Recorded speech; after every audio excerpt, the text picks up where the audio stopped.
Hello friends, welcome back to my another video. আজকে আমি বেঙ্গল ব্রাইডের উপর একটি ড্রয়িং করতে চলেছি। তো প্রথমেই দেখতে পেলে আমি স্কিন কালারটা করে নিলাম। এরপর আমি স্কিনের বর্ডার দিয়ে দিলাম ব্রাউন কালার দিয়ে। এরপর আমি আইজ আর আইব্রোজগুলোও ব্ল্যাক কালার দিয়ে ড্র করে নিলাম। এবার আমি আইবলস ড্র করলাম। তার আইব্রোলসের বাইরে আমি গ্রে কালার ইউজ করলাম। আর আইশ্যাডো আমি ব্রাউন কালার আর রেড কালার মিক্সড করে নিলাম। আর আমি লিপস্টিকের কালারটাও করে নিলাম। তারপর আমি হেয়ারে চলে গেলাম। হেয়ারে আমি ব্ল্যাক কালার ইউজ করলাম। এরপর আমি সিঁদুর টিপ যা যা ছিল সবই কমপ্লিট করলাম। এরপর আমি মাথার ওড়নাটা রেড কালার দিয়ে করে নিলাম এবং শাড়ির কালারটাও রেড করলাম। এরপর শাড়ির বর্ডারে আমি অরেঞ্জ কালার ইউজ করলাম। এরপর আমি ব্লাউজের কালারটা গ্রিন কালার করে নিলাম। এরপর শাড়ির বর্ডারের উপর রেড কালার দিয়ে কিছু কলকা ডিজাইন করে নিলাম এবং শাড়ির ওপরে পার্টে আমি ইয়েলো কালার দিয়ে কিছু ডিজাইন করে নিলাম। এরপরে শাড়িতে কিছু ডিটেলিং ওয়ার্ক করে আমি পুরো শাড়িটাতেই কলকা আর্ট করলাম। তো তোমরা দেখতে থাকো। এরপরে কপালের কলকাটাও আমি হোয়াইট কালার দিয়ে করে নিলাম। এরপর একে একে আমি জুয়েলারিগুলো কালার করে নিচ্ছি গোল্ডেন ইয়েলো কালার দিয়ে।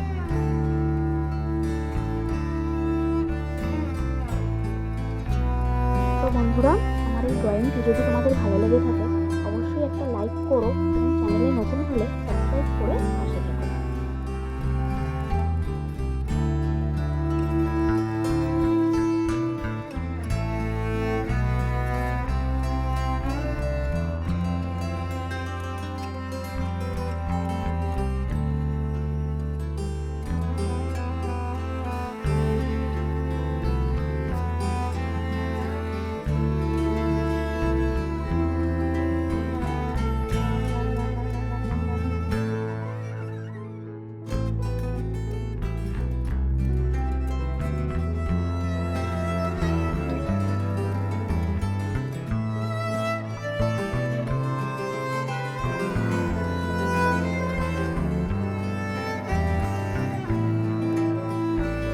অরেঞ্জ কালার দিয়ে আমি জুয়েলারিতে কিছু ডিটেলিং ওয়ার্ক করে নিচ্ছি।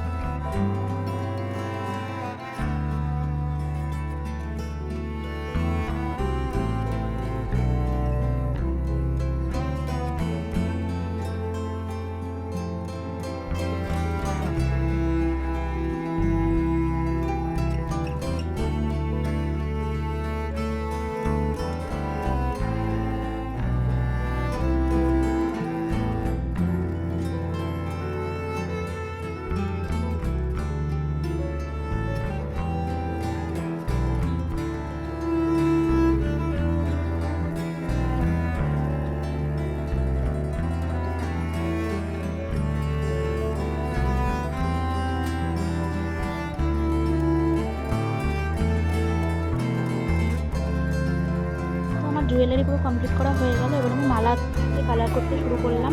মালাতে প্রথমে আমি পিঙ্ক কালার দিয়ে কয়েকটা জায়গা কালার করে নিচ্ছি।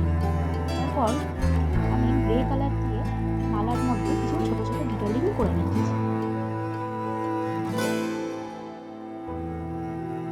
এরপরে রেড কালার দিয়ে আমি মালার ওপরে আরও কিছু ডিটেলিং ওয়ার্ক করে নিচ্ছি পিঙ্ক কালারের ওপরে।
তো আমার ড্রয়িংটা প্রায় শেষের পথে এবং ফাইনালি আমার ড্রয়িংটা শেষ হয়েও গেল। তো আমার ড্রয়িংটি তোমাদের কেমন লাগলো অবশ্যই কমেন্ট করে জানাও এবং চ্যানেলে নতুন হলে সাবস্ক্রাইব করে পাশে থেকো।